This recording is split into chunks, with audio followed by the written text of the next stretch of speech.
Hello everybody, Leah Woods here.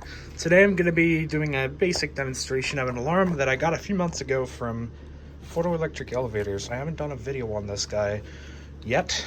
I'm a couple months late, but I figured I'd do it now because I have time. This is a Dicon model SM-2B or 200B. This is one of Dicon Safety Products' very first smoke alarms, made in 1976, I believe. From 76 to 78, I believe these were sold in stores. So what makes this special is, of course, it's the first Dicon model, battery-operated model there is.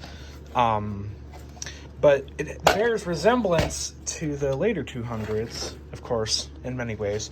This is the inside. You can see it has a very strange, smaller Kobayashi buzzer in the circuitry, which is strange because I think this is a custom-made Kobayashi buzzer meant to be accommodated for this board, because this board, of course, has a very tight clearance with the hinge and all. You can see in there the instruction sticker, which doesn't really have much to say. This is a Canadian alarm, so it has both English and French writing on it. It is said right here, Dicon Systems Limited, Toronto, Canada. You can see you got the sensitivity set there, basic circuitry. This is, compared to the later 200s, which I do have one board from a later 200 that I'm working on. Unlike the later 200s, this particular one has, it has basic, much more basic circuitry. It doesn't have nearly as many chips, whereas the later 200s had a bunch of chips on board, a bunch of quad op-amp chips for amplifying signals and controlling things, I don't know. But you can see this one does not have an LED indicator.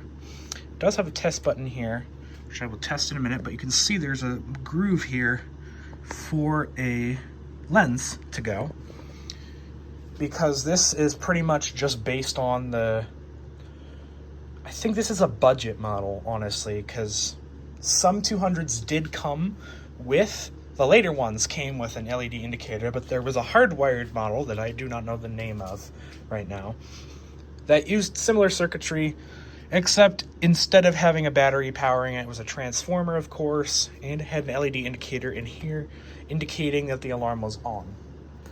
Now, without further ado, I'll close the cover and I will give this thing a test for you. It has that classic Kobayashi squealer sound.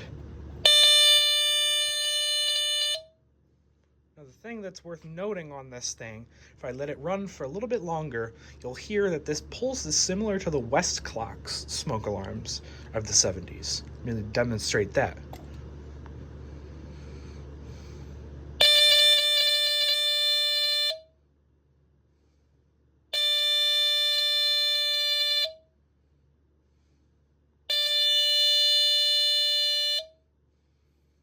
Very interesting how it does that.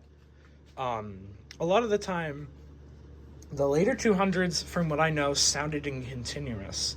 So I do not know why this one does a pulse, but it's very cool nonetheless. Let me show the back of the unit real quick. Yeah, as you can see, it's just got a bunch of mounting bits and pieces on it for mounting it to the wall or ceiling. But yeah, that's the Dicon SM-2B. Thanks for watching. See you later. Bye.